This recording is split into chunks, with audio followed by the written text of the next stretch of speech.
Simple interest हम लोग का हो चुका है क्वेश्चन नंबर 15 तक। क्वेश्चन नंबर 15 का अराउंड 10, 12, 13 के बाद से 2-3 क्वेश्चन हम लोग सब्जेक्टिव टाइप किए हैं। आज जो होगा 15 से लेके 20 तक 6 क्वेश्चन होगा। 15 से 20 तक के क्वेश्चन होगा 6, है ना। 15 के बाद 5 होता है। 15 से लेके 20 तक कितना होगा 6। ये 6 क्वेश्चन में लगभग सारा क्वेश्चन जो सब्जेक्टिव ही है, ऑब्जेक्टिव और नहीं है। तो सिंपल इंटरेस्ट हम लोग क्या पढ़े कि कोई भी क्वेश्चन में ना तुमको अगर अमाउंट बोल दे रहा है, सबसे पहले तो यही क्लियर कर दे वो अमाउंट नहीं है। उसको समझो कि उसको अमाउंट बोलना चाह रहा है कि इंटरेस्ट बोलना चाह रहा है या फिर प्रिंसिपल बोलना चाह रहा है। उसको हम समझ लेंगे, किसी को कोई दिक्कत है नहीं। तो भैया होता क्या है सिंपल इंटरेस्ट में, हम अगर किसी भी आदमी को कुछ पैसा डिपॉजिट दे, उधार दे, या फिर कोई आदमी मेरे को उधार दे, या फिर हम बैंक में जाके डिपॉजिट करें, या फिर हम बैंक से लोन लें, मतलब कभी भी कहीं पे भी अगर पैसा का आदान प्रदान होगा, लेन देन होगा, तो भैया हम किसी आदमी को फ्री में पैसा क्यों ही देंगे। हम उसका बदले में उससे कुछ तो बेनिफिट लेंगे ना। वो बेनिफिट को ही हम लोग क्या बोलते हैं, इंटरेस्ट। ये बेनिफिट को हम लोग क्या बोलते हैं, इंटरेस्ट। अगर वो इंटरेस्ट हर साल सेम हो तो उसको हम लोग बोलते हैं सिंपल इंटरेस्ट। और सिंपल इंटरेस्ट का फॉर्मूला होता है P को बोलते हैं प्रिंसिपल, R को बोलते हैं रेट, T को बोलते हैं टाइम बाय 100। और आपको जो भी पैसा आप डिपॉजिट किए हैं, बोरो किए हैं, लेंड किए हैं, जो किए हैं, पैसा जो आपका लेन देन हुआ, जो आपका प्रिंसिपल है, उसके साथ अगर आप अपना इंटरेस्ट जोड़ दीजिएगा तो वो दोनों मिलके भैया बन जाएगा, वो दोनों मिलके बन जाएगा, वो दोनों मिलके बन जाएगा। किसी को तकलीफ, किसी को तकलीफ जरा भी। तो चलो भैया यहीं से हम लोग अपना क्वेश्चन स्टार्ट कर रहे हैं। एंड का तरफ जो क्वेश्चन है वो थोड़ा सा सब्जेक्टिव है, तो थोड़ा सा समझने में टाइम लगेगा, लेकिन हम लोग समझ के करेंगे। तुम थोड़ा पढ़ पढ़ के समझना क्या बोल रहा है। चलो देखते हैं क्या बोल रहा है। पढ़ो क्वेश्चन एक बार खुद से। कॉम्प्रिहेंशन टाइप क्वेश्चन ना हमेशा ट्राई करेंगे। मन में पढ़ो, एक बार पढ़ के एक बार में समझ ले, एक बार पढ़ के, है ना, 2 बार 3 बार नहीं, पढ़ो खुद से। देखो क्या बोल रहा है मेरा भाई, बोल रहा है भैया असलम चाचा got 1 lakh when he retired. Aslam चाचा को रिटायरमेंट के समय 1 लाख रुपया मिला उनका सर्विस से, जो वो काम करते थे वहां से। He deposit sum of that money in the bank. थोड़ा सा पैसा जो 1 लाख उसको मिला है, थोड़ा सा पैसा वो बैंक में जमा कर दिए। And rest of his money he deposited in the post office. 1 lakh रुपए रिटायरमेंट के समय असलम चाचा को मिला, उसमें से थोड़ा सा पैसा असलम चाचा क्या किए, बैंक में जमा कर दिए, और थोड़ा सा पैसा वो असलम चाचा पोस्ट ऑफिस में जमा। कितना हमको पता नहीं है, हो सकता है अगर बैंक में वो 40,000 जमा किए होंगे तो पोस्ट ऑफिस में 60,000 कर दिए होंगे, क्योंकि वो पूरा पैसा उनका पास 1 लाख है, थोड़ा पोस्ट ऑफिस में, थोड़ा बैंक में। He got 5400 in total as in total per year, पर मतलब 1 ईयर, एज इंटरेस्ट। बैंक से और पोस्ट ऑफिस से जो पैसा जमा किए हैं वहां से उनको इंटरेस्ट मिला, और वो दोनों इंटरेस्ट 1 साल बाद मिलके कितना हो गया, 5400। किसी को दिक्कत नहीं। तो बोल रहा अगर बैंक का और पोस्ट ऑफिस का, बैंक का और पोस्ट ऑफिस का रेट ऑफ इंटरेस्ट 5% और 6%, बैंक का 5% और पोस्ट ऑफिस का 6%। तो बोल रहा latest right bye calculating the money he had deposited in the bank and the post office. Question पूरा क्लियर हो गया? क्वेश्चन पूरा क्लियर है। मेरा पास 1 लाख रुपए हमको रिटायरमेंट के बाद मिला है, हम थोड़ा सा पैसा जाके बैंक में जमा किए, थोड़ा सा पैसा जाके पोस्ट ऑफिस। 1 साल बाद बैंक से हमको थोड़ा सा इंटरेस्ट मिला, 1 साल बाद हमको पोस्ट ऑफिस से थोड़ा सा इंटरेस्ट मिला, और दोनों इंटरेस्ट जोड़ के 5400 हो गया। दोनों इंटरेस्ट जोड़ के कितना दिन बाद? बोल रहा है कि आप बैंक में कितना पैसा जमा किए हैं और पोस्ट ऑफिस में कितना पैसा। तो अगर बैंक में वो 40,000 जमा किया होगा सपोज, तो पोस्ट ऑफिस में वो कितना जमा करेगा, 60,000, क्योंकि दोनों मिला के 1 लाख है। अगर बैंक में 10,000 जमा किया होगा तो पोस्ट ऑफिस में 90,000। बैंक में अगर 20,000 जमा किया होगा तो पोस्ट ऑफिस में, मतलब जो भी पैसा वो बैंक में जमा किया होगा, जो भी पैसा वो बैंक में जमा किया होगा, पोस्ट ऑफिस में बैंक वाला पैसा से 1 लाख माइनस कर दो। सॉरी, उल्टा बोल दी। 1 लाख से पोस्ट ऑफिस वाला पैसा को या फिर बैंक वाला पैसा को माइनस कर दो। बैंक में अगर 30,000, पोस्ट ऑफिस में 70,000। कैसे आया? बैंक में 30,000 डाल दिया, टोटल पैसा 1 लाख है, 1 लाख से 30,000 कितना बचेगा?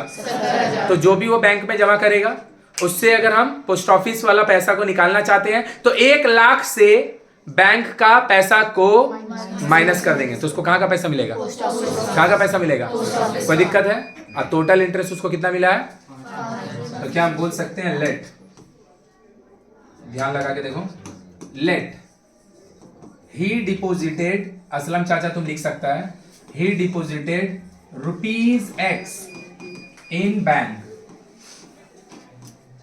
and he deposited ₹1 lakh minus X in the, क्या ये मेरा बात क्लियर हुआ सबको, क्या ये मेरा बात सबको क्लियर हुआ कि बैंक में भैया वो जमा किया X रुपया तो पोस्ट ऑफिस में क्या होगा, 1 लाख माइनस 1 लाख माइनस पक्का। अब हम निकाल रहे बैंक का इंटरेस्ट, बैंक से का इंटरेस्ट, भैया इंटरेस्ट का होता है PRT/100, तो बैंक में वो कितना पैसा डिपॉजिट किया है, बैंक का रेट ऑफ इंटरेस्ट कितना दिन का बाद हो रहा है, बाय में काटा काटी हम खेल सकते हैं लेकिन हम नहीं काट रहे, हम 100 को नीचे रखना चाह रहे हैं। क्यों रखना चाह रहे हैं, 1 मिनट बाद बता देंगे। काट सकते हैं लेकिन काट नहीं रहे, क्या चीजें पता है, सिंपल इंटरेस्ट कहाँ का पता है, बैंक का। अब हम निकाल रहे पोस्ट ऑफिस का PO, SI = PRT/100, PRT/100, P 1 2 3 4 5 minus यही है principal, into rate into time by 100, आया कि बाउंसर गया, तो ये हो गया भैया बैंक का, ये हो गया भैया ये बैंक का इंटरेस्ट और ये क्या हम बोल सकते हैं दोनों जगह का इंटरेस्ट मिला के ही 5400 होगा, क्योंकि वो बोला है दोनों जगह का इंटरेस्ट जो ऑल टुगेदर टोटल में कितना है 5400, क्या हम बोल सकते हैं according to sum 5x/100 plus 1 2 3 4 5 minus x into 6/100। अगर तुम हामी भरेगा कि समझ में आ गया तो हम सॉल्व अप कर देंगे, क्लियर है। दोनों जगह का निकाले इंटरेस्ट और दोनों जगह का इंटरेस्ट को जोड़ के 5400 से, खाली एक ही चीज ध्यान रखना था, टोटल पैसा कितना डिपॉजिट करने के लिए 1 लाख, बैंक में कितना डिपॉजिट कर दिया X, तो भैया पोस्ट ऑफिस में कितना डिपॉजिट कर दिया 1 लाख माइनस X, 1 लाख 100 ही एलसीएम, इसीलिए देखो एल्स काट नहीं रहते, एलसीएम दोनों का 100 नीचे आ गया ना, इसीलिए काट नहीं रहते। 5x प्लस ये दोनों कटेगा तो पूरा अंदर आ जाएगा, 1 into this 6 lakh minus 6x equal to, सही बात, ये वाला और ये वाला मिलकर माइनस x प्लस में, सही बात, ये क्रॉस होगा तो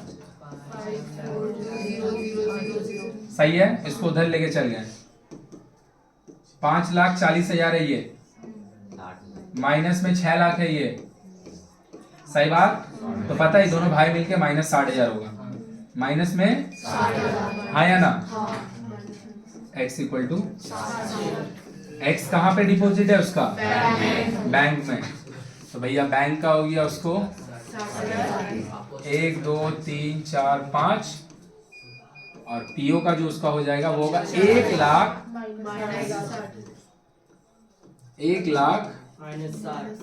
1 2 3 4 5 minus 1 2 3 4,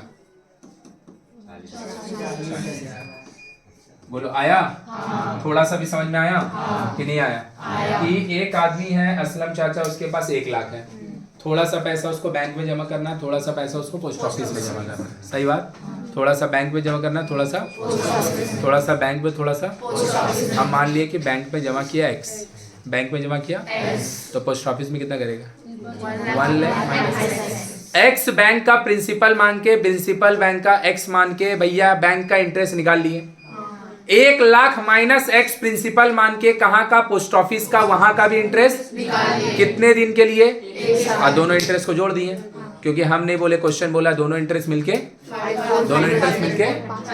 5,400, 100% same, repeat telecast 100% same, पढ़ के देखते हैं। रेखा दीदी deposit 10,000 in her saving bank in 2 separate bank at same time. Rekha दीदी का पास कितना पैसा है और वो क्या कर रही है, 10,000 को 2 अलग अलग बैंक में थोड़ा थोड़ा पैसा करके जमा कर रही है। in two separate bank at the same time, if the rate of interest per annum 6% in one bank and 7% in एक बैंक का रेट ऑफ इंटरेस्ट 6% है, दूसरा बैंक का रेट ऑफ इंटरेस्ट, सही बात। After 2 years he got 12,800, after 2 years he got, एक minute, after 2 years he got 12,1280 as interest, 1280 as interest in total. Then let us write by calculating the money he deposited in the two bank. तो बोल रहा भैया रेखा दीदी का पास 10,000 रुपया है, वो थोड़ा सा जाके 10,000 में से थोड़ा सा जमा कर दी एक बैंक में और थोड़ा सा और दूसरा जमा कर दी दूसरा बैंक, मतलब दोनों 10,000 नहीं डाल रही है, 10,000 थोड़ा थोड़ा करके दो जगह डाल रही है। अगर भैया दोनों जगह 10,000 ऊपर डालती हो तो पता हो कैसे क्वेश्चन बोलता है, she deposited 10,000 in each of the bank.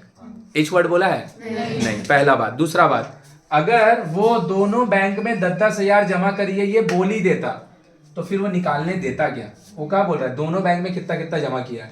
तो actually this is not 10,000 she has not deposited in each of the two bank. 10,000 is dissociated, उसको कुछ पार्ट में तोड़ दिया गया है और थोड़ा पार्ट एक बैंक में डाल दिए, मतलब इन टोटल रेखा दीदी का पास 10,000 ही है। आया क्लियर कि नहीं आया? तो what is the difference in the previous question in this question? The previous question was 1 lakh रुपया प्रिंसिपल था, यहाँ पे 10,000 प्रिंसिपल है। प्रीवियस क्वेश्चन 1 साल पे बेच था, ये 2 साल पे बेच रहा है। प्रीवियस क्वेश्चन में एक बैंक था एक पोस्ट ऑफिस था, इसमें दोनों बैंक है। प्रीवियस क्वेश्चन में 5% और 6% रेट ऑफ इंटरेस्ट था, यहाँ पे 6 और 7 है, 6 और बस हो गया। तो क्या बोलेंगे भैया, लो 100% रिपीट टेलीकास्ट बोल दो दिए। Let see deposited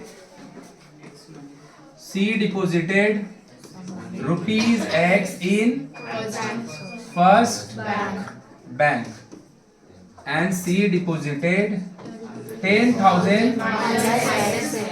in second। कोई तकलीफ नहीं, कोई तकलीफ नहीं। तो लीजिए भैया, पहला बैंक में बैंक 1 या फिर फर्स्ट बैंक, जो बोलना है बोल दो। फर्स्ट बैंक एसआई निकालते हैं, क्या होता है भैया SI? PRT P X rate time by, काटा काटी नहीं खेलेंगे क्योंकि हम नीचे 100 रहेगा ना, मेरे को सॉल्व करने में आसानी होगा। दूसरा वाला बैंक 2 या फिर सेकंड बैंक, जो बोलना है तुम बोल दो। SI equal to PRT by 100, इस बार P होगा 10,000 minus X R T by 100। कोई तकलीफ नहीं, इसीलिए नहीं काटे ताकि इसका नीचे भी 100 और दोनों का इंटरेस्ट मिला के, दोनों का इंटरेस्ट मिला के 12x बाय 100 पहला वाला में आया है, 12x बाय 100 और दूसरे वाले में कितना है पता है? 14 into 10,000 minus by equal to 1280। देख लो जितना जगह लगेगा, देख लो पहले इसी को लिखेंगे, जितना जगह लगेगा देख लिया, थोड़ा सा जगह छोड़ दे, जितना ही लिखने के लिए लगेगा उसका पहले इसको सॉल्व करके x निकालो।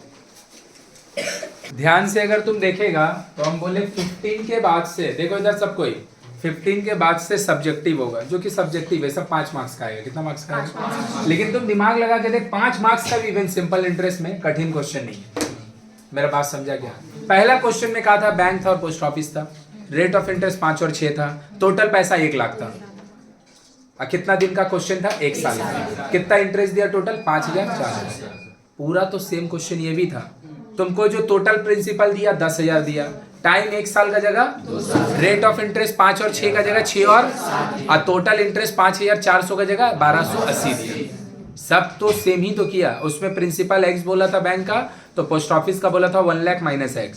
यहाँ पे बैंक 1 और बैंक 2 बोले, बैंक 1 का प्रिंसिपल x लिए तो बैंक 2 का जो प्रिंसिपल हो गया वो 10,000, टाइम 1 साल का जगह टाइम, दोनों इंटरेस्ट निकाले, दोनों को ऐड किए, ऐड करके 1,280। तो पर सॉल्व करके डेटा कितना आया? 6,000 x सॉल्व करके, सॉरी x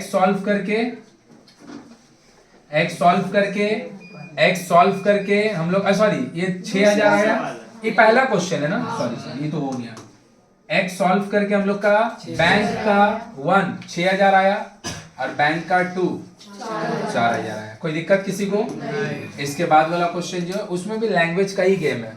ये हो गया सबका ना?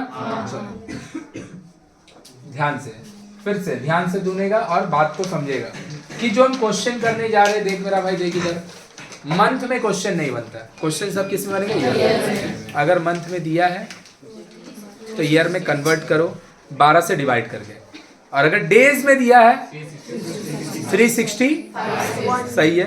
किसी को दिक्कत? तो यहाँ पे खाली समझा रहा है लैंग्वेज में क्वेश्चन और कुछ नहीं है। ऐसे ऐसे ऐसे ऐसे करना है सिर्फ लैंग्वेज में और कुछ नहीं है। देखो क्या बोल रहा है, बोल रहा है a bank give 5% simple interest per annum. एक बैंक है जो 5% सिंपल इंटरेस्ट पर एनम दे रहा है, मतलब रेट ऑफ इंटरेस्ट 5% है। उस बैंक में, in that bank Deepu Babu deposit 15,000 at the beginning of the year. Year का बिगनिंग में दीपू बाबू कितना पैसा जाके वहां पे जमा किए हैं? कितना पैसे जमा किए हैं? कितना पैसे जमा किए हैं? कोई दिक्कत किसी को? किसी को भी कोई दिक्कत? चलो बहुत बढ़िया। बट विड्रॉ 3000 आफ्टर, मतलब साल का स्टार्टिंग में 1 जनवरी को हम जाके दीपू बाबू 15,000 बैंक में जमा किए। 3 महीने बाद 3,000 निकाल लिए, मतलब जनवरी, फरवरी, मार्च, ये 3 महीना तो मेरा बैंक में भैया 15,000 रहा होगा। तो जो तुम पैसा जाके निकाला होगा 3 महीना बाद निकाला, मतलब मार्च खत्म हो गया, अप्रैल का 1 तारीख हुआ, उस दिन जाके हम 3,000 निकाल लिए। मतलब पता है मेरा 3 महीना बैंक में 15,000 तो था। फिर हम एक अप्रैल को जाके 3,000, मतलब 1 अप्रैल से मेरा प्रिंसिपल हो गया 12,000। 1 अप्रैल से मेरा प्रिंसिपल हो गया 12,000। देखो आफ्टर 3 मंथ का किया, वो 3 महीना पहले पैसा निकाल लिए 3,000, और अगेन आफ्टर मतलब और 3 महीना बाद ही डिपॉजिट 8,000 इन द। तो क्या हुआ, जनवरी में 1 तारीख को जाके 15,000 बैंक में जमा किए, जनवरी, फरवरी, मार्च जैसे पैसा था छोड़ दिए, 1 अप्रैल को जाके 3,000 निकाल लिए, तो बैंक में पैसा कितना हो गया? अब वो पैसा अब 3 महीना और चलेगा, अप्रैल, मई, जून, मतलब ये 3 महीना मेरा जो प्रिंसिपल बैंक में था 12,000 था। और जैसे ही 3 महीना खत्म हुआ, जून खत्म हुआ, जुलाई 1 तारीख को हम फिर 8,000 बैंक में डाल दिए। अब मेरा बैंक में पता 20,000 हो गया। कितना हो गया? ऐसे ही तो होता है ना भाई, और क्या? तो बैंक में भी तो ऐसे ही होता है, अभी निकाले फिर डाले, फिर निकाले फिर डाले, सही है। और अब कोई चेंजेस नहीं हो रहा है, मतलब ये जो 8,000 डालने के बाद बैंक में मेरा 20,000 प्रिंसिपल हो गया है, वो पूरा एंड ऑफ द ईयर तक 20,000 ही चल रहा है, सही है। तो हम बोल सकते हैं क्या, मेरा क्वेश्चन में 3 केस का बात हो रहा है। एक केस में मेरा प्रिंसिपल जो है 15,000 है, और इसके लिए ड्यूरेशन 3 मंथ है। कितना है? 3 मंथ, सही बात। आइए कौन सा मंथ को कवर करेगा? जैन, फेब, मार्च। जैसे ही आप अप्रैल का 1 तारीख को घुसिएगा, आपका प्रिंसिपल हो जाएगा 12,000, और ये फिर 3 महीना चलेगा, अप्रैल, मई, जून। और जैसे फिर आप जुलाई का 1 तारीख को जाइएगा, तो आपको और 8,000 बैंक में डाल दिया जाएगा। ये कितना हो गया? और ये ईयर एंड तक चलेगा, ईयर का पूरा, मतलब ये जो 20,000 है वो पूरा 6 मंथ चलेगा, ये पूरा 6 मंथ चलेगा। मतलब हम क्या करेंगे पता है, 15,000 को प्रिंसिपल कंसीडर करते हुए 3 मंथ का इंटरेस्ट निकालेंगे, फिर 12,000 को प्रिंसिपल कंसीडर करते समय और 3 महीना का, और फिर 20,000 को प्रिंसिपल कंसीडर करते हुए 6 महीना का इंटरेस्ट निकालेंगे। तो टोटल कितना महीना हो गया? 12 महीना। 3,000 3 महीना, 3 महीना 6 महीना। पहला 3 महीना प्रिंसिपल 15, दूसरा 6 महीना, सॉरी 3 महीना प्रिंसिपल 12, और लास्ट का 6 महीना प्रिंसिपल, और तीनों इंटरेस्ट को जोड़ देंगे। तीनों इंटरेस्ट को तो हमको क्या मिलेगा? टोटल इंटरेस्ट ना मिलेगा, टोटल,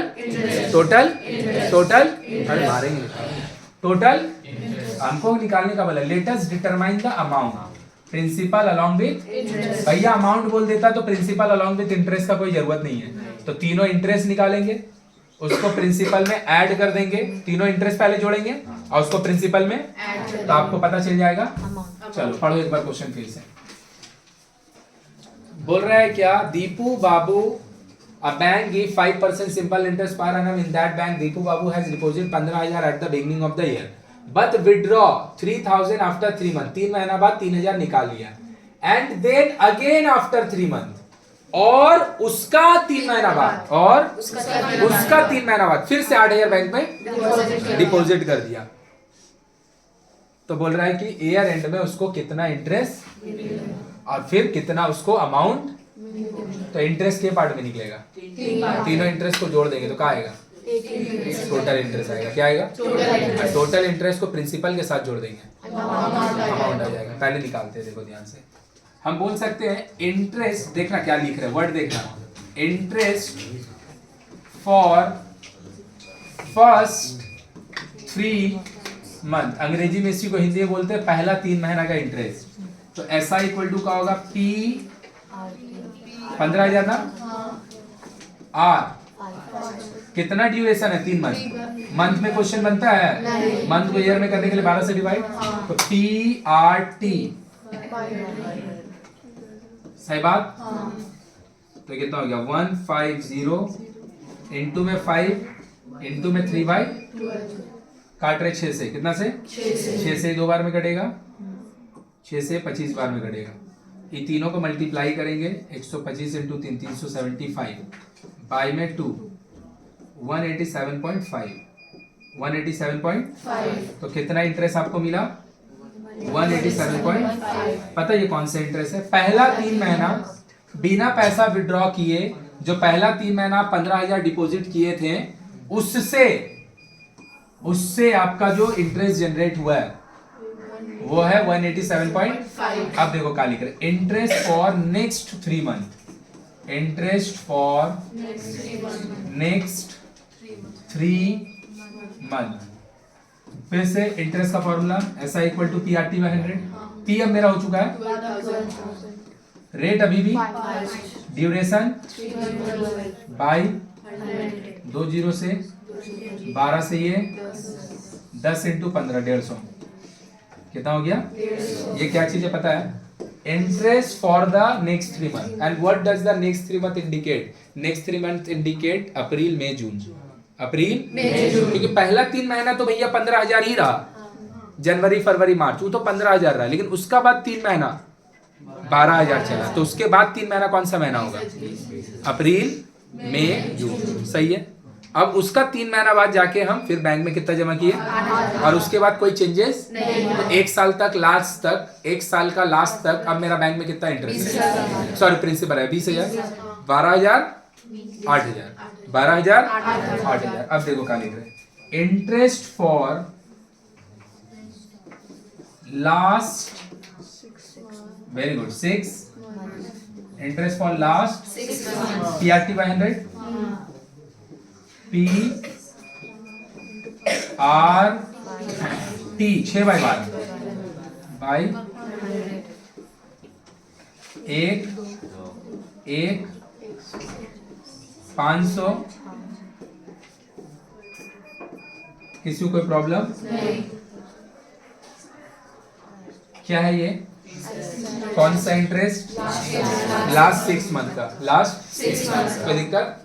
अब total interest, total 187.5 plus 150 500 plus 500, 800 827 837.5, this is the total and they are asking for the, जिससे पूछेंगे वही बोलेगा, this is the total interest and they are now asking for the amount, amount मतलब principal plus principal plus principal plus, तो 837 ये मेरा क्या चीज है, इंटरेस्ट है, क्या है, किसका, पार्ट पार्ट करके, 3 महीना का, फिर 3 महीना का, फिर, और अमाउंट निकालने के लिए हमको उसको प्रिंसिपल के साथ ऐड करना होगा। प्रिंसिपल तो 3 पार्ट में अलग अलग आ गया है, एक बार 15,000 प्रिंसिपल वर्क कर रहा था, एक बार 12,000 कर रहा था, एक बार 20,000 कर रहा, सही बात है। तो कौन सा प्रिंसिपल में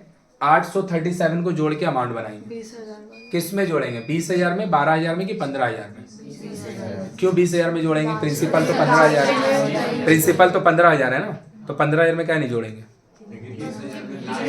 हाँ, क्योंकि चेंज होके ईयर एंड तक जो मेरा प्रिंसिपल चल रहा था वो तो 20,000 चल रहा था। ये सब तो इंटरमीडिएट था कि भैया हम बैंक में जाके जमा किए कुछ पैसा, अप्रैल में हमको मन किया निकाल लिए, फिर जून में जाके जमा किए निकाल लिए, फिर अप्रैल का जगह मई में जाके जमा किए, फिर अगस्त में निकाल लिए, ऐसे करके हम पैसा निकाले रखे। और एट द एंड में जब हम जाके पैसा दिसंबर में अपना पूरा इंटायर निकाल रहे होंगे तो क्या जनवरी का पैसा देख के नहीं देगा हमको? वो कौन सा देगा? लास्ट जो तुम पैसा डिपॉजिट किया है या तो निकाला है, उसका वजह से तुम्हारा जो पैसा रुका हुआ है, उसका वजह से जो तुम्हारा बैंक में पैसा डिपॉजिटेड है उसको ना प्रिंसिपल ट्रीट करेगा। तो मेरा जो प्रिंसिपल है एक बार जो 20,000 हुआ उसके बाद चेंजेस आया है, तो मेरा जो प्रिंसिपल होगा लास्ट में 20,000 होगा। तो टोटल क्या हो जाएगा? Amount equal to 20,000 plus 837 that is 20,837.5 आ गया कि बाउंसर गया? और सबको ये गलती करता है, 837.5 को 15,000 में जोड़ देता है। वो प्रिंसिपल है लेकिन वो पहले था। अरे भैया फिर 12 हुआ, फिर 20 हुआ, 20 के बाद चेंज नहीं हुआ, तो एट द एंड में जो मेरा प्रिंसिपल बैंक में वर्क कर रहा होगा वो 20,000 कर रहा होगा। कौन कर रहा होगा? पक्का क्लियर है सबको? चलो, सबसे मेहनत लगेगा ये क्वेश्चन को समझने में। इसके अलावा बुक का सारा क्वेश्चन जो है वो आसान है। अभी जो हम बनाए फिर से, अभी हम लोग आके 3 क्वेश्चन बनाए। क्या क्वेश्चन बनाए? दिमाग लगा के देख, वो तीनों सब्जेक्टिव में आता है। किसमें आता है? कितना मार्क्स का आता है, लेकिन तब भी वो इजी है। अब तुम मानो नहीं मानो तुम्हारा अपना मर्जी है। अब तुमको 2 + 3 जोड़ने जोड़ेगा तुम 8 लिख देगा, तो अब तुमको वो भी क्वेश्चन टफ लगेगा तो अलग बात है। वो तो भैया पर्सनल अपना अपना चॉइस है कि हमको हर ही क्वेश्चन टफ लगता है। लेकिन जो बनाया है ईमानदारी से देखो, तीनों इजी क्वेश्चन है। ये बुक का इकलौता क्वेश्चन है जिसको समझने में थोड़ा बुद्धि लगता है, और कुछ नहीं। इसका आगे जो बनाए वो भी बुद्धि लगने का कोई क्वेश्चन नहीं है। अब बुद्धि लगेगा। क्या बोल रहा है? ध्यान से देखो। बोल रहा है क्या कि रहमत चाचा takes a loan of 2,40,000 from a bank for the construction of a building at the rate of 12% simple interest पर। रहमत चाचा 2,40,000 बैंक से लोन लिया, रेट ऑफ इंटरेस्ट 12% है। किस लिए? घर बनाने के लिए। किस लिए? अपना घर में बिल्डिंग बनाने के लिए। सही है। After 1 year of taking loan, loan लेने का 1 साल बाद, he rent his house at the rate of 5,200 पर।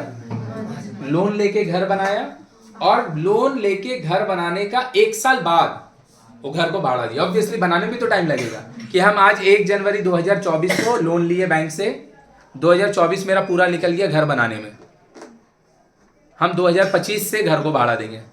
लोन लेने से संगे संग घर थोड़ी बन जाए, बनने में टाइम तो लगेगा।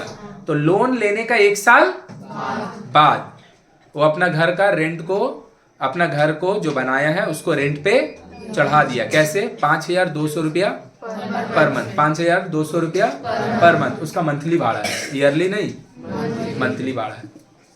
तो बोल रहा है let us determine the number of years, कितना साल बाद he would take to repay. Repay मतलब अमाउंट है ना, अमाउंट रिपे करेंगे ना। इंटरेस्ट रिपे करने से कभी भी लोन का रिकवरी अमाउंट है ना।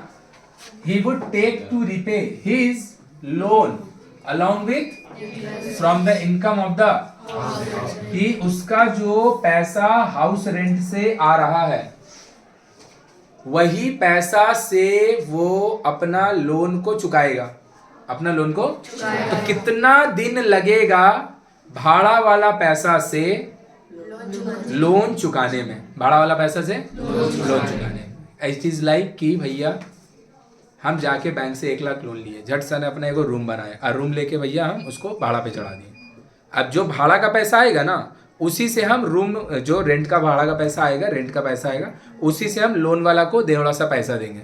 फिर अगला महीना आएगा फिर थोड़ा सा देंगे, फिर थोड़ा सा आएगा फिर थोड़ा दे देंगे, फिर थोड़ा सा आएगा। तो बोल रहा है इतना दिन लगेगा कि आपका रेंट का पैसा से आपका लोन का पूरा भरपाई हो जाएगा। मतलब आपका प्रिंसिपल भी चुक जाएगा, और एक बार वो चुक गया फिर जब भाड़ा आएगा तो फिर वो मेरा अपना हो जाएगा। बोलो क्लियर है? कुछ समझ आया चाहे नहीं आया, इतना क्या समझ में आया कि भैया वो लोन लेने का 1 साल बाद, लोन लेने का रूम रेंट दे रहा है। सही बात है। तो लोन लेने का 1 साल बाद रूम रेंट देगा, तो रूम रेंट तो उसको 1 साल बाद से मिलेगा। लेकिन बैंक वाला अगर तुमको आज पैसा दे देगा तो क्या उसका इंटरेस्ट चालू नहीं हो जाएगा आज से ही? तुम्हारा घर बने चाहे नहीं बने, उसका घर बना के रेंट देने का बाद से इंटरेस्ट चालू करेगा। मतलब हम बोल सकते हैं कि अगर हम बैंक लोन चुकाने में 10 साल ले, बैंक लोन 10 साल ले, तो हमको रूम रेंट ना 9 साल का मिलेगा। रूम रेंट 10 साल हमको इंटायर लगा, रूम के रेंट का जो पैसा आ रहा है ना, आया बैंक में दे दिए, आया बैंक में दे दिए, आया बैंक में दे दिए, ये पूरा प्रोसेस में हमको 10 साल लगा। कितना साल? तो पता रेंट तुमको 9 ही साल का मिलेगा। रेंट तुमको, क्योंकि 10 साल अगर आपका लोन बैंक में रहा है, 10 साल अगर आप बैंक से 10 साल का लिए उधारी लिए हैं, तो उसका 1 साल बाद ना भाड़ा चालू होगा, तो भाड़ा तो 9 ही साल का मिलेगा। मतलब पता 9 साल का भाड़ा से हम 10 साल का लिए लोन लेंगे। अगर हमको लोन चुकाने में 8 साल लगेगा, कितना साल? तो पता भाड़ा तुम 7 साल का कलेक्ट किया होगा, भाड़ा तुम 7 साल का। क्यों? क्योंकि भाड़ा 1 साल, अगर हमको लोन चुकाने में 15 साल लगा होगा, भाड़ा हमको 14 साल का मिला होगा। मतलब 14 साल का भाड़ा से 15 साल का लोन चुक जाएगा। पूरा बात क्लियर है कि नहीं क्लियर है? बस ये बात समझिए, तुम्हारा काम हो जाएगा। एक बात तुमको दूसरा समझना है कि जो रेंट आ रहा है, जो रेंट वो मंथली आ रहा है। कैसे आ रहा है? 2 बार। थर्ड बात तुमको समझना है, कभी भी लोन का रिकवरी के लिए खाली इंटरेस्ट चुकाने से नहीं होता है। लोन का रिकवरी के लिए तुमको पूरा प्रिंसिपल और इंटरेस्ट अमाउंट चुकाना पड़ेगा। क्या बोल रहा है ध्यान से देखो, फिर से एक बार समझने की कोशिश करते हैं।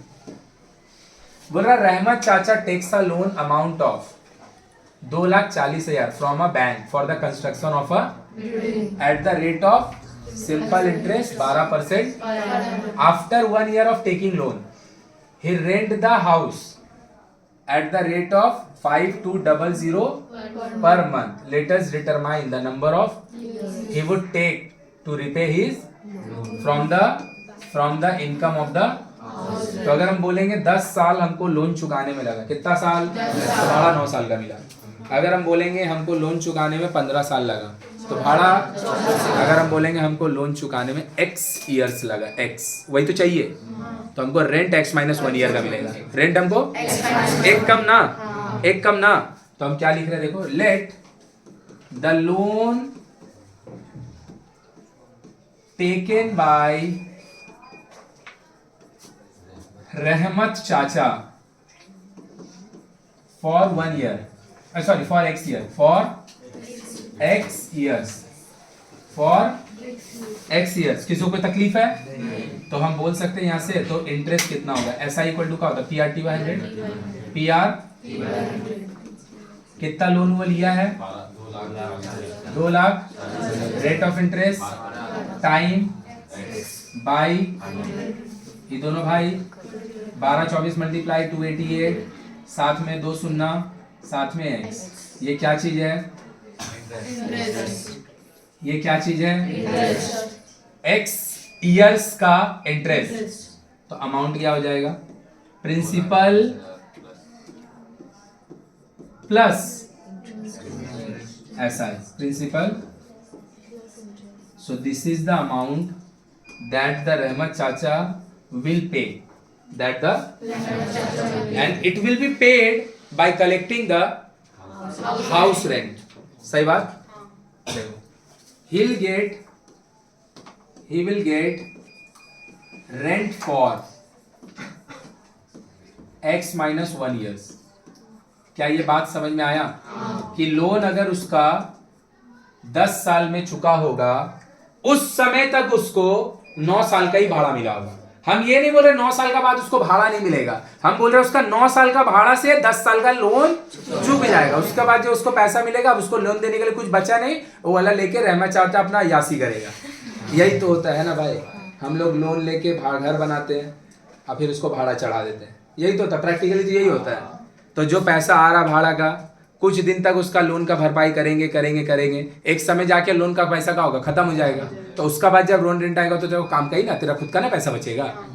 तो हम बोल रहे कि अगर 10 साल के लिए रहमत चाचा को लोन लेना पड़ा, तब जाके उसका पैसा अगर चुक गया है 10 साल में, तो उस दौरान तक उसको भाड़ा 9 साल का ही मिला होगा। मतलब 10 साल का लोन 9 साल का भाड़ा से चुकेगा। अगर उसका लोन 8 साल के लिए लिया गया होगा तो 8 साल का लोन 7 साल का भाड़ा से चुकेगा। तो x ईयर के लिए अगर लोन लेगा वो x माइनस 1 ईयर्स के लिए x माइनस उसको क्या मिलेगा? रेंट। आप देखो रेंट कलेक्ट कर रहे कैसे, देखो rent for 1 month, rent for 5 to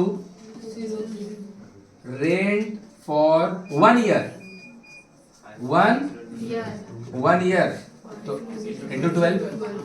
अरे भैया ये एक महीना का भाड़ा है, ये एक तुमको कितना दिन का भाड़ा कलेक्ट करना है? x माइनस, तो क्या ये 5200 इंटू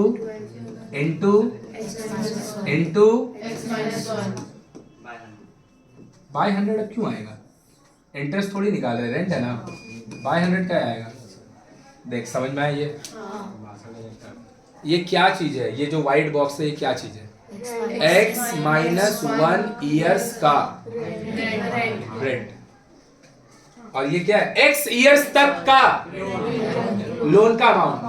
यही पैसा से नहीं वाला चुकेगा, तो हम बोल नहीं सकते दोनों इक्वल होगा। ये वाला अमाउंट है जो आपको चुकाना है, ये वाला भाड़ा है जो आपको मिला है, भाड़ा का पैसा ही से लोन चुकेगा। तो ये है भाड़ा, ये है लोन का पैसा, ये है भाड़ा, ये है लोन का अमाउंट। तो ये वाला ही पैसा से तो ही चुकेगा ना, तो हम बोल नहीं सकते ये दोनों क्या होगा? ये दोनों। मेरा बात क्लियर हुआ?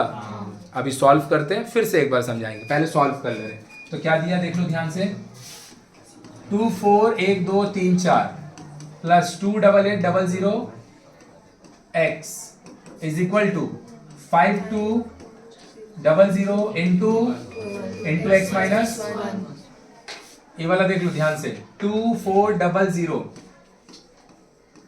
0 2 8 8 0 0, ये दोनों को मल्टीप्लाई करेंगे, ये दोनों को मल्टी 12 से 624 होगा, 12 से 52 को मल्टीप्लाई करेंगे 600, उसके ऊपर भी 2 जीरो, उसके ऊपर भी, तो ये क्या होगा पता है? 12 के ऊपर 2 जीरो, 624, उसके साथ भी साथ में, लेकिन ये वाला को आप मल्टीप्लाई कीजिएगा तो आपको ये नंबर मिलेगा, x से मल्टीप्लाई होके तो ऐसा हो जाएगा, लेकिन पीछे में तो बोला आया। अब दोनों x वाला को एक तरफ कर ले रहे हैं, दोनों x वाले को 2 8 8 0 0 साथ में x माइनस 6 2 4 साथ में माइनस 6 2 4 2 4 0 0। किसी को कोई प्रॉब्लम? ये वाला देख लो, और ये वाला 6 2 4 0 माइनस में 288 0 0 2 0 2 0 14 से 8 गया 6 11 है ना, 3 आइए 5 से 3 गया, तो माइनस में 3 6 0 0 साथ में ये दोनों प्लस होगा ना, तो 2 4 4 4 0, उसके साथ 6 2 4 1 2 4 2 0, सही है, लेकिन कैसा? Negative. 3 0 2 4 minus minus 0 0 0 x is equal to by. क्यों प्रॉब्लम किसी को? 12 से काट रही, कितना से? 12 से कटेगा, चलो 6 से ही कर रहे हैं, 6 से 5, 6 से 5, 3 छोड़ेगा 6 56 5, अरे 30 5 बार भी गया, 2 नहीं जाएगा, 0 देंगे है ना, अब फिर 4 को लेंगे 24 4, सही है। कोई दिक्कत किसी को? 7 से काट रहे, कितना से? कैसे आप सोचे 7 से कटेगा? क्योंकि यहाँ 56 है, 7 बार में 8 से कटेगा 8, 7 से काट रहे 49, 8 से x इक्वल टू, मतलब रहमत चाचा को लोन लेने का 9 साल बाद, लोन लेने का उसका पूरा जो भाड़ा का पैसा से लोन का अमाउंट चुक जाएगा। मतलब पता है 8 साल उसका भाड़ा कलेक्ट हुआ होगा अभी तक, कितना? 8 साल का भाड़ा से 9 साल का लोन। अब मतलब 9 साल तक तो भाड़ा का जो पैसा आ रहा था रहमत चाचा को बैंक का लोन के लिए देना पड़ रहा था, 9 साल के बाद से अब जो भाड़ा मिलने वाला है ना रहमत चाचा को, अब वो अय्यासी करने का पैसा है ना, आराम से घूमेगा फिरेगा, ऐसा करेगा, देखो हाँ दुबई जाएगा, 1 2 साल पैसा जमा करेगा फिर दुबई जाएगा। देखो इधर समझने का यहाँ पे क्या है और गलती क्या होता है वो दोनों बात हम समझा दे रहे हैं। पहला गलती जो यहाँ पे होता है, ये सब कर लेता है आराम से, x ईयर्स का लोन अगर हम लेंगे तो x माइनस 1 ईयर का हमको रेंट कलेक्शन होगा उतना दिन तक। सही बात? हम लोग ना ये वाला को लिखते हैं और फिर इसको इससे मल्टीप्लाई कर देते, बीच का 12 छोड़ देते। दिमाग लगा के देखना, ये 1 महीना का रेंट है, उसको 1 साल का बनाने के लिए तो पहले 12 से मल्टीप्लाई करना पड़ेगा।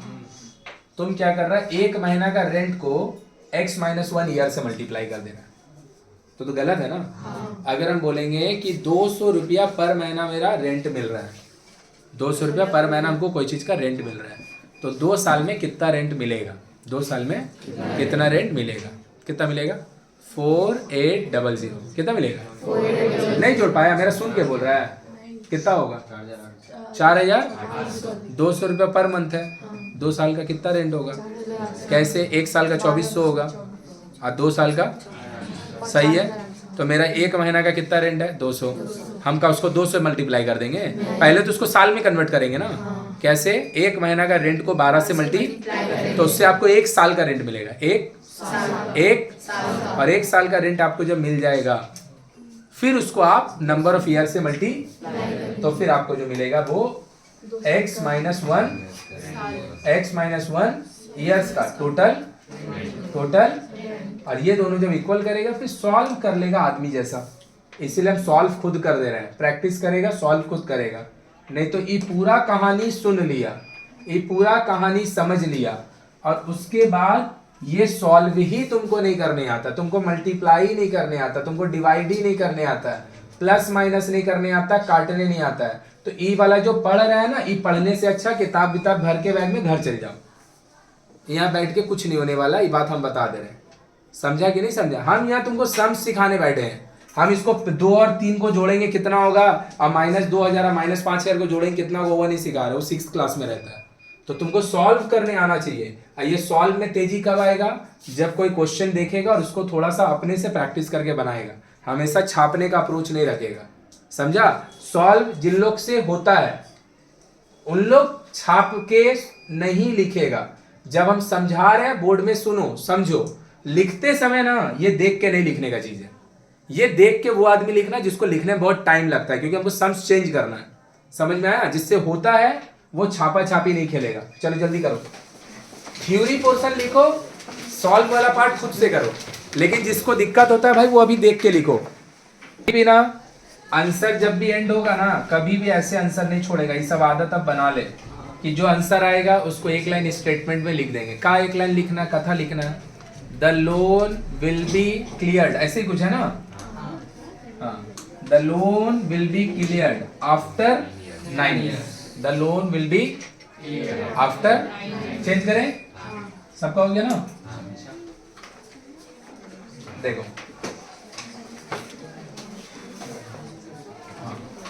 क्या बोल रहा है, ध्यान से देखो। बोल रहा है Rohtin Babu deposit the money for each of his 2 daughters in such a way that when the ages of each of his daughter will be 18, each one will get rupees 1,20,000। The rate of simple interest per annum in the bank is 10%, and the present age of the daughter is 13 and 8 years. Let us determine the money he had deposited separately in the bank for each of his 2 daughters। क्या बोल रहे हैं हम समझा रहे हैं, और फिर तुम उसको पढ़ना। क्या किया है भैया, रोहतीन बाबू का किया है, अपना 2 डॉटर का नाम पे कुछ पैसा बैंक में डिपॉजिट किया, और दोनों का नाम पे जो पैसा डिपॉजिट किया है, जब दोनों का एज 18 साल हो जाएगा, कितना डिपॉजिट किया हमको नहीं पता, जब दोनों का एज 18 साल हो जाएगा तो बैंक वाला दोनों को 1,20,000 रिटर्न देगा। बैंक वाला दोनों को 1,20,000। एक बेटी उसका 8 साल का है, एक 13 साल का है, एक 8 का है, लेकिन पैसा दोनों को मिलेगा जो वो 18 साल होने का बाद ही मिलेगा। सही बात? और दोनों को 1,20,000 ही मिलेगा। मतलब पता है ये बैंक का अमाउंट दिया हुआ है, बैंक का। रोतिन बाबू आज अपना छोटा बेटी जो 8 साल का है उसका नाम पे भी कुछ पैसा डिपॉजिट कर दिया है। रोतिन बाबू उसका जो बड़ा बेटी 13 साल का उसका भी नाम पे कुछ पैसा डिपॉजिट कर दिया। सही है। अब दोनों का एज जब 13 साल से 18 होगा और उसका 8 से 18 होगा, ऑब्वियसली बड़ा वाला 18 जल्दी अचीव करेगा, उसको जल्दी पैसा मिल जाएगा, 5 साल बाद ही मिल जाएगा, और बड़ा वाला को 10 साल बाद मिलेगा, छोटी वाली को। लेकिन दोनों को 1,20,000 मिलेगा, दोनों को 1,20,000 मिलेगा। सही है। तो रोतिन बाबू को बोला जा रहा है क्वेश्चन में कि भैया बताइए कि अपना छोटा बेटी का नाम पे कितना पैसा डिपॉजिट किया था और बड़ा बेटी का नाम पे कितना पैसा डिपॉजिट किया। पूरा पूरा क्लियर है, पढ़ लो एक बार पढ़ लो ध्यान से। यही बात वहां पे बोला जा रहा है।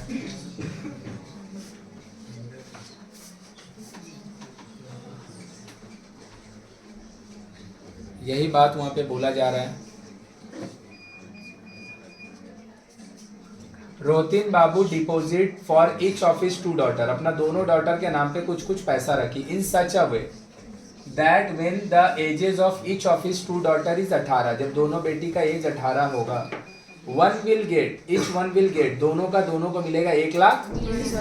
The rate of simple interest per annum is 10% and the present age of the 2 daughter is 18 साल है, सॉरी 13 साल है। Let us determine the money he had deposited separately in the bank for each of his daughters. समझ में आ गया question?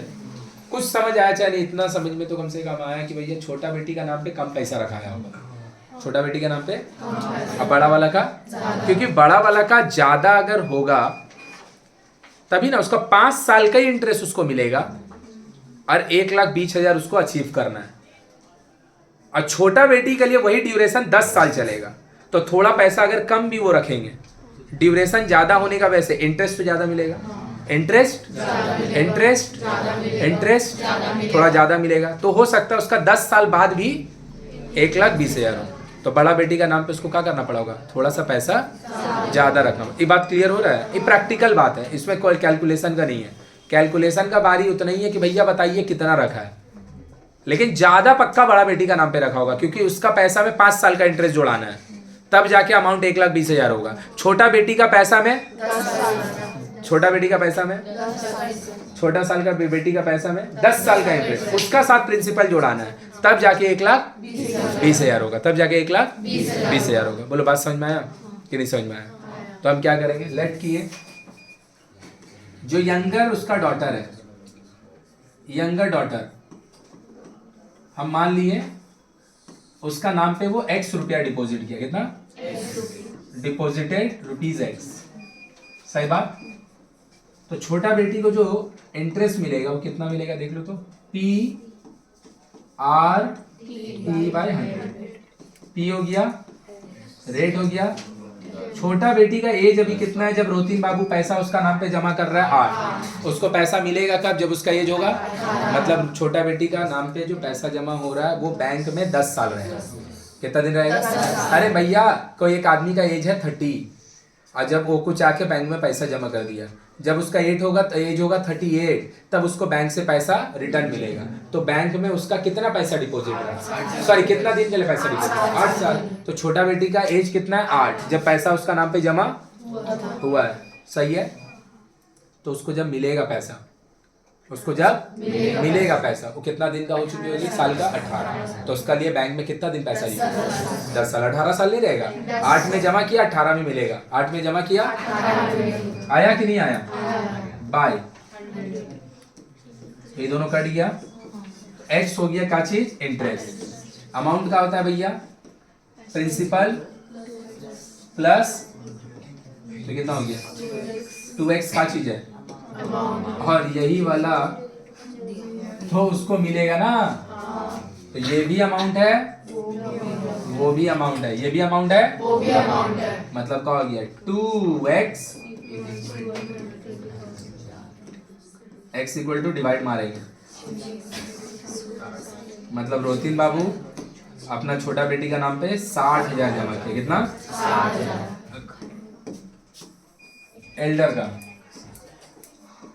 Elder daughter का उसका मान लिए कि उसका नाम पे जो डिपॉजिट हुआ पैसा वो होगा y, कितना डिपॉजिट कर दिया वाई। छोटा बेटी का इंटरेस्ट हम निकाल चुके हैं, बड़ा बेटी का होगा PRT 100। तो बड़ा बेटी का जो प्रिंसिपल है वो है वाई, रेट इसका भी 10% है, लेकिन टाइम उसका 5 साल हुआ। टाइम उसका क्यों? क्योंकि उसका नाम पे पैसा जमा कब हुआ? जब वो 13 की थी। उसको पैसा मिलेगा कब?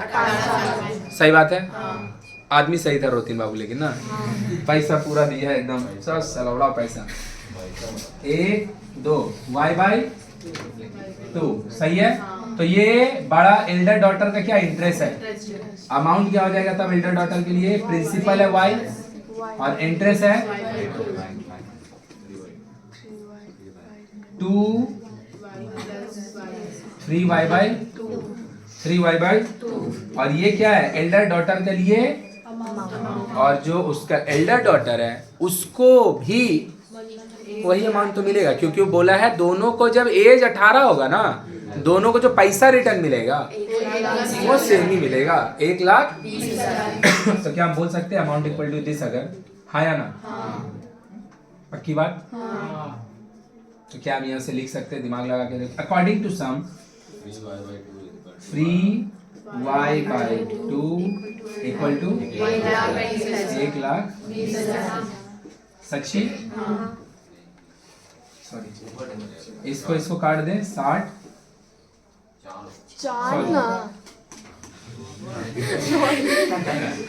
बोल रही कि अपने गलती करते हैं तो हम बोले ना, गाड़ी जो चलता है ना उसका 2 तरह का रोड बनता है। एक रोड होता है जिसको बोलते हैं टू वे रोड जो होता है वो एक ही रोड होता है, उसमें आदमी इधर से जाता भी है आता भी है, समझ। एक होता है 1 वे जो इधर से खाली जाएगा आएगा नहीं। तो मेरा डांटना जो है ना इधर, ये 1 वे कम्युनिकेशन है, हम खाली डांट सकते हैं, इसका मतलब नहीं हम गलती के थे कि हाँ तो वो नहीं हो सकता है। इट इज 1 वे कम्युनिकेशन, हम गलती कर सकते हैं, आई एम द बॉस। मेरा बाल ऐसी था, मैं शिवाजी तो बहुत हम लगते भी है। समझी? ये 1 वे कम्युनिकेशन है। देख रहे तो अचानक से निकल चिल्लाएंगे भी हम, डांटेंगे भी हम, सब हम करेंगे। हाँ 1 वे कम्युनिकेशन है, इसको 2 वे कम्युनिकेशन बनने नहीं देना। अब एक तो प्रैक्टिकल क्वेश्चन पूछेंगे, हाथ उठाना अगर बोल पाना तो इतना तो क्लियर था ना कि बड़ा बेटी का नाम पे उसको डिपॉजिट ज्यादा पैसा करना होगा, क्योंकि वो 5 साल में उसको 1,20,000 अचीव करना है। और छोटा बेटी के लिए ड्यूरेशन ज्यादा चलेगा, है ना? छोटा बेटी के लिए ड्यूरेशन ज्यादा चलेगा, तो उसको अगर कम पैसा भी डिपॉजिट कर देंगे, इंटरेस्ट वाला पार्ट बढ़ जाएगा उसका, तो हो सकता है 1,20,000 हो जाए। तो देखा तो जा रहा है क्वेश्चन के अकॉर्डिंग कि दोनों को 1,20,000 ही दे रहा रोतिन बाबू। रोतिन बाबू तो डिपॉजिट कर दे रहा, बैंक वाला दे रहा है, लेकिन बैंक वाला फ्री में थोड़ी दे रहा है। रोतिन बाबू पैसा जमा किया उसी का लेने दे रहा है, तो इनडायरेक्टली बैंक में जाके रोतिन बाबू 60,000 और 80,000 जमा किया, छोटा और बड़ा बेटी का नाम पे। लेकिन जो 1,20,000 दोनों बेटी को मिल रहा है, बैंक वाला उसमें कुछ इंटरेस्ट जोड़ के दे रहा है, लेकिन इनडायरेक्टली तो दे भैया ही रोतिन ही बाबू दे रहा है। रोतिन बाबू अगर जमा नहीं किया तो बैंक वाला का इंटरेस्ट देता।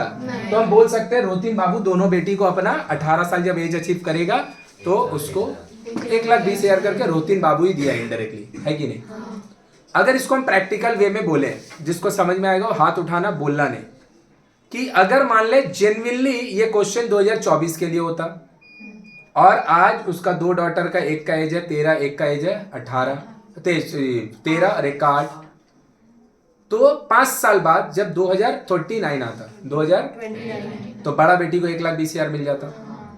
और 10 साल बाद जब 2034 आता 2034, तो उसका यंगर डॉटर को भी सही है ना? तो सुन के तो लग रहा है दोनों बेटी को सेम ही पैसा मिला है, दोनों में से किसी का नुकसान नहीं हुआ है। हम बोल रहे हैं दोनों में से एक जन का नुकसान हुआ है प्रैक्टिकल अप्रोच में। चुप हो जा, हम जो बोलेंगे समझा के बोलना। प्रैक्टिकल अप्रोच में पैसा तो क्लियर कट दिख रहा है, दोनों को सेम मिल रहा है, जिसको समझ आना हो बोलना। प्रैक्टिकल अप्रोच में एक जन का दोनों में से नुकसान हो रहा है, वो किसका हो रहा है और क्यों हो रहा है? हाथ उठा के कोई बोलेगा। प्रैक्टिकल अप्रोच में दोनों में से एक जन का नुकसान हो रहा है, किसका हो रहा है और क्यों हो रहा है? Again I am saying practical approach में, कैलकुलेशन अप्रोच में नहीं। कैलकुलेशन अप्रोच दिख रहा है कि दोनों को सेम मिल रहा है, दोनों का पैसा समझ में आया कि नहीं समझ में आया? प्रैक्टिकल अप्रोच में किसका नुकसान हो रहा है? बोल, समझ में आया? कुछ नहीं समझ में? मेरा क्वेश्चन समझ में आया कि वो भी नहीं समझ में आया? बेवकूफ कहीं का। प्रैक्टिकल अप्रोच मतलब जो डे टू डे लाइफ में दिखाई देता है उसी को प्रैक्टिकल बोलते हैं। प्रैक्टिकल अप्रोच में दोनों में से एक जन का नुकसान हो रहा है। जिसको पैसा कौड़ी का बोली समझ में आता है उसको ये बात समझ में आ जाएगा, इसमें सम्स का कुछ नहीं है। और यहीं पे तुमको बोलते हैं ना तुम्हारा माइंड कितना मैच्योर है उस पर डिपेंड करता है। जो बात हम बोलना चाह रहे हैं उसमें कैलकुलेशन का कुछ नहीं है। कैलकुलेशन से तो तुम बोल ही दिया कि भैया दोनों को 1,20,000 मिल रहा है तो दोनों को सेम ही पैसा मिल रहा है। बोल बोले हाँ बोल ना, तो तेरी को तुमको बैठ के बोल। नुकसान हो रहा है। क्यों नुकसान हो रहा है? बैठ के बोल। क्योंकि जो बड़ा बेटी को इक्वल पैसा मिलने के लिए उसके लिए ज्यादा पैसा डिपॉजिट करना पड़ रहा है। नहीं, उससे क्या, उसको तो 80 डिपॉजिट क्या हो रहा है उससे हमको क्या मतलब है? मिल तो दोनों को भैया, तुम्हारा पापा कुछ पैसा तुम्हारा मम्मी को दिया कि भाई कोई एक जन है, तुम उसको चल लेट से अमन तेरा पापा क्या किया 10 रुपया तुम्हारा बड़ा भैया के लिए डायरेक्ट दे दिए और तुम्हारा पापा 8 रुपया दिए तुमको छोटा वाला भाई के लिए, और मम्मी उसमें 2 रुपया मिला के छोटा वाला को भी 10 दे दी, तो दोनों को तो सेम ही मिला है। दोनों तो उससे हमको क्या मतलब? मेरा पापा मेरे लिए कितना दे के गया है, हमको मिला कितना उससे ना मतलब है, तो हिसाब से तो दोनों को सेम ही मिल रहा है। दूसरा नहीं, वो नहीं है। बोल। छोटा बेटी का लॉस करेंगे पैसा का वैल्यू तक कम। Very good. ये सब बात समझना चालू कर लो तो पढ़ाई लिखाई करके कोई फायदा नहीं है, कोई फायदा नहीं। दीवार में माथा ठोक लो, पढ़ के कुछ नहीं होगा। एक वर्ड में एकदम एक साथ में एक वर्ड में एकदम सही बोल दिया वो कि छोटा बेटी का जब एज होगा ना 18 साल, उस समय तक आ चुका होगा 2034, उस समय पैसा का वैल्यू कम हो चुका होगा। पैसा का वैल्यू कम होने का मतलब उस समय ना हो सकता है 100 रुपया देके जो 2029 में जो सामान 100 रुपया में मिल रहा है वो 2034 में जाकर हो सकता है 180 रुपया का मिले, 170 रुपया का मिले। तो छोटा बेटी को ना पैसा का वैल्यू वाइज नुकसान हो रहा है। उसको आज हम तेरे को आज 50,000 दे दिए और हम तुम्हारा भाई को आज से 5 साल बाद 50,000 रुपया देंगे, उसका नुकसान हुआ है। तुमको देख के लगेगा दोनों को पैसा इक्वल मिल रहा है, दोनों को पैसा इक्वल नहीं मिल रहा है। उस समय पैसा का वैल्यू कम हो चुका होगा। आज से 5 साल पीछे जब जाएगा 10 रुपये में 8 गो फुचका तो तू लोग खुद भी खाया होगा या 10 गो तो जरूर खाया होगा। आज से 5 साल आगे जब 2005 में होगा, 2018 में होगा, 19 में होगा, और आज वो 4 गो मिलता है मोस्टली। पैसा का वैल्यू कम हो गया, पैसा का वैल्यू कम हो गया। मतलब जैसे जैसे टाइम बीतते जाता है पैसा का वैल्यू कम होते जाता है। पैसा का वैल्यू कम होते जाने का मतलब है कि अभी जो सामान 100 रुपया मिल रहा है ना, उस समय वो सामान 200 में हो सकता मिलेगा। मतलब हो सकता है आज जो बड़ी बेटी को आज 2029 में पैसा मिला, अब वो कोई ट्रिप करने चल गई, अब वो ट्रिप में उसका 50,000 खर्चा हो गया, 70,000 बचा ना। फिर एक और ट्रिप मारी उसमें 40,000 खर्चा हो गया, ठीक है ना, 90,000 खर्चा, तब भी 30,000 बचा ना। हो सकता है वो दोनों का जगह एक ही ट्रिप में 2034 में छोटी बेटी का पूरा 1,20,000 चल जाए। मतलब जो 30,000 बचना वो भी नहीं हुआ, जो 2 ट्रिप होना था वो 2 ट्रिप भी नहीं हुआ। क्यों? क्योंकि सामान का जो महंगाई है वो बढ़ गया। जैसे जैसे सामान महंगा होता है पैसा का वैल्यू कमते जाता है। मतलब आज मेरे को कोई 10 रुपया दे और मेरे को 1 साल बाद 10 रुपया दे, दोनों में डिफरेंस है। 1 साल बाद पैसा का वैल्यू इन्फ्लेशन की वजह से, इन्फ्लेशन का मतलब होता है हर साल जो तुम्हारा सामान है उस सामान का दाम में हर साल कितना % वृद्धि हो रहा है। मतलब इंडिया का भी जीडीपी जो ये रहता है इन्फ्लेशन वो 7-8% रहता है, 7-8, 6.5 है, 6.5-7% रहता है। ये सब गर्ल्स लोग को कुछ नहीं समझ में आता है क्योंकि ये लोग समझने ही नहीं चाहता है। बॉयज़ लोग फिर भी समझना चाहता है। ये बहुत गलत चीज़ है।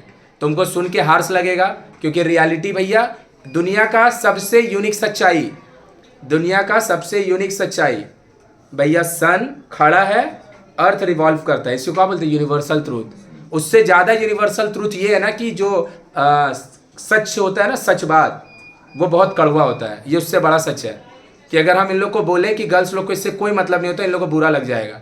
इन लोग कभी सुनना भी नहीं चाहता होगा न्यूज़ में कि इन्फ्लेशन क्या होता है। इन्फ्लेशन का मतलब होता है कि हर एक साल जो सामान का दाम बढ़ रहा है, हर एक साल जो सामान का दाम बढ़ रहा है उसको इन्फ्लेशन बोलते हैं। जो सामान इंडिया का इन्फ्लेशन है 6.5%, 7% वैसे ही रहता है। मतलब जो सामान अभी 100 रुपया मिल रहा है ना, 2025 में 106 रुपया मिलेगा, और जब 2025 के बाद 2026 में जाएगा 106 का रुपया के ऊपर और 6% बढ़ चुका होगा। मतलब हो सकता है उसका दाम 112-113 रुपया हो चुका होगा। समझ में आया? तो जो सामान उसका बड़ा बेटी को आज 1,20,000 में मिलेगा, वो हो सकता है सामान का दाम 2 लाख हो चुका होगा। वो खरीद पाएगी? ये तो खरीद लेगी क्योंकि उसका पैसा का वैल्यू कम हो गया। अब अगर प्रैक्टिकली देखेगा तो किसका नुकसान हुआ? तुमको कुछ समझ में नहीं आता क्योंकि जोड़ घटाव आता है तुमको, खाली क्या समझ में आता है? तो तुमको लगेगा दोनों को तो 1,20,000 मिला, किसी का नुकसान नहीं हुआ। क्लियर हुआ? This is the practical approach. इसी को हम लोग बोलते हैं क्या चीज? इन्फ्लेशन। और सामान का जो दाम घटता है उसको हम लोग क्या बोलते हैं? D inflation. हम लोग का सब्जेक्टिव क्वेश्चन एंड हो गया। ऑब्जेक्टिव हम लोग करेंगे संडे को। हम लोग का देखा कितना बजे होगा? 6 बजे। करेगा क्या? जिसके पास स्कूल मैथ्स हो स्कूल मैथ्स लेके आएगा, जिसके पास स्कूल मैथ्स है फोटो से। अभी हम बता दे रहे हैं, क्वाड्रेटिक इक्वेशन नहीं बनाएगा क्योंकि वो अभी नहीं बनेगा, अभी और पढ़ाने का बाकी है। क्या करेगा? सिंपल इंटरेस्ट बनाएगा। सिंपल इंटरेस्ट में और पढ़ाने के लिए कुछ बाकी। ऑब्जेक्टिव करेंगे लेकिन वो पढ़ाने के लिए नया कुछ नहीं है। क्लियर है? और मंगलवार को हम लोग पढ़ेंगे साइंस। तो साइंस के लिए एक नया कॉपी ले लें। चलो घर जाओ।